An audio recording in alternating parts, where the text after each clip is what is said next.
some today. What's the situation with that? We're obviously dealing with some nicks at tight end. So he is athletic, big and tall. He played tight end in high school, and we're interested in see how he can help us. And there's that doesn't have to just be a temporary solution. That's something we can see if he can help us win games there. I mean, obviously we think he could be a difference maker as a blocker in line, but he can run too. So it's a stopgap right now for our depth, but we're also training him to see what he can do to help us.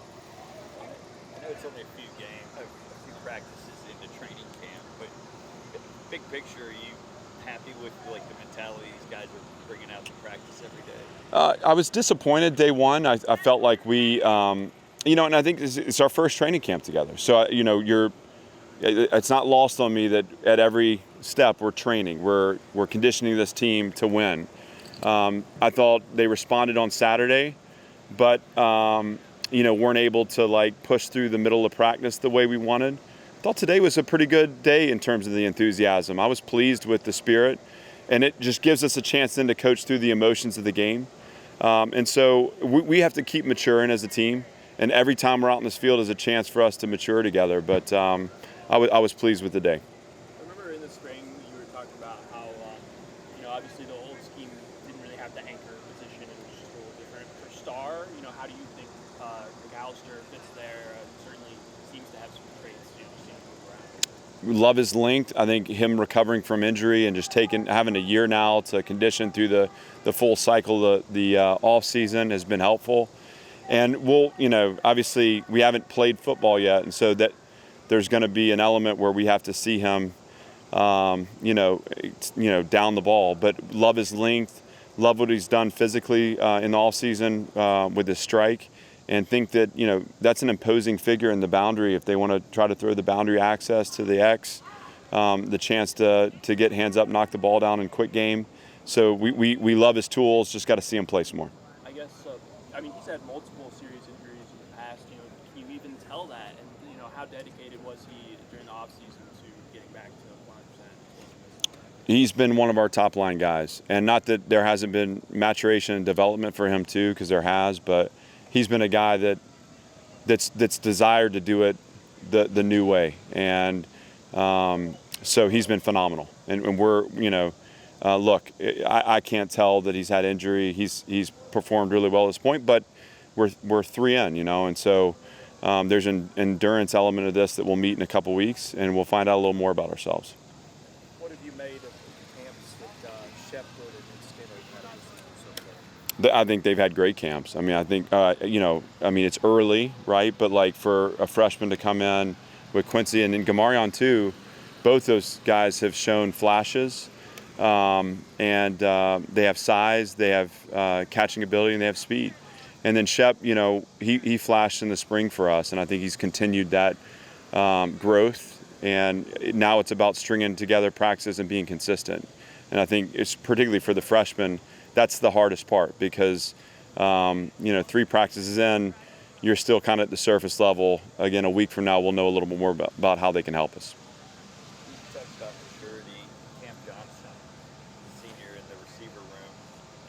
Out here on the field, showing the younger guys like how it's done? I do. I think he's growing into that role, and I think leadership isn't something that just happens because you're a good person and you're old. It's a skill too. And you have to train it, and we have to push him into that role also, and show him the opportunities where he can fill the gaps in communication. And I challenge him to be the point guard on the field, like always circle the huddle up, be the guy that's encouraging his teammates, particularly the young guys. So I want growth for him in that role. I think that we have a ways to go, but I do see him stepping up and taking a leadership role. And I heard Chris Pierce today, and it was early, but Chris has been a man of few words at times. It was good to see him step up and start to carry the program standards into individual. And so that group has a chance. We have some good players with experience, but they need to learn that leadership piece and really pull the young aspect of that group up with them. I feel like the fans were very interested to see quarterback with number 38 and defensive lineman number 80. Is that, like, especially with the freshmen, is that part of the, like, kind of earn your number thing, or what? Yeah, so you have there's 1 to 99, and we didn't replicate numbers. So what happens is you earn, we have a system for moving guys along in the program. The system's holistic based. It's not just based off weight room performance or speed performance or football performance. It's everything. It's how we meet and greet people in the hallway. It's the extra work we do in conditioning. It's the investment we put into the program. Outside of when we're on the clock together. I want teammates talking to teammates about what they want to create here. And so as you kind of tier up and you earn that jersey number, you get your selection. Well, we need to understand that if you win and you get first, you get the best options. When you don't get first, if you're fourth, fifth, sixth in that sixth phase, the options are limited. And then, from there, if you didn't make it across the line, then it was my choice, and so I worked with what I was left with for the young guys. But it's all.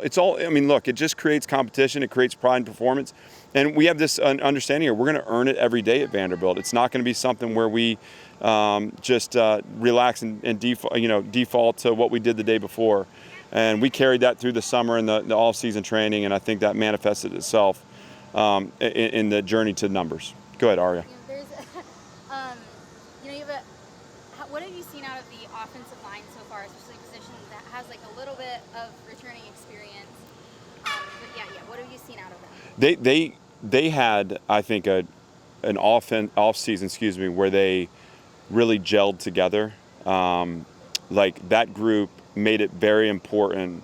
The little things that we were focused on as a program, Coach Blazik did a great job, and the leadership in that room did a great job of carrying those details into their preparation performance. We are covering people up better than we did in the spring, and that's a start. I was not pleased with the snap locations today. And for us, winning is in the details, and so we can have a great drive going and a wayward snap, and now we're second and off schedule. And, the defenses that we're going to play against are too good to get in those positions. So how we stay out in front of the chains, meaning how we stay sequenced to get to a manageable third down, how we convert on first and second down, a lot of that's going to be controlled through the line of scrimmage. And so we need to get better with the snap locations. Mm-hmm. And how do you feel about the new uniforms that Vanderbilt unveiled today? I love them.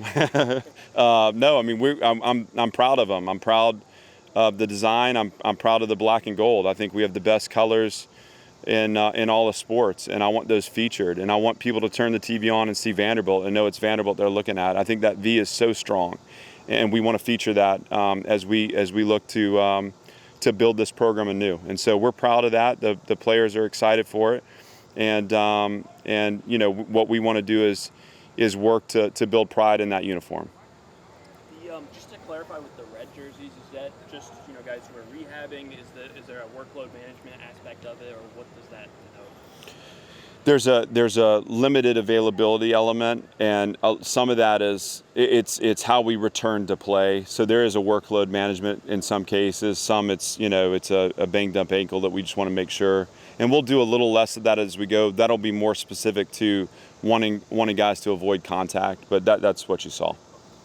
Bobby Bowden passed away yesterday. Did you ever cross paths with him, or did he ever have any influence on your career in any way? I don't know that there's a coach in the country that he didn't influence and impact, and certainly I send my respects to his family and just appreciate everything he did for college football. I mean, we have a great game, and it's guys like Coach Bowden that built it into what it is today, and so.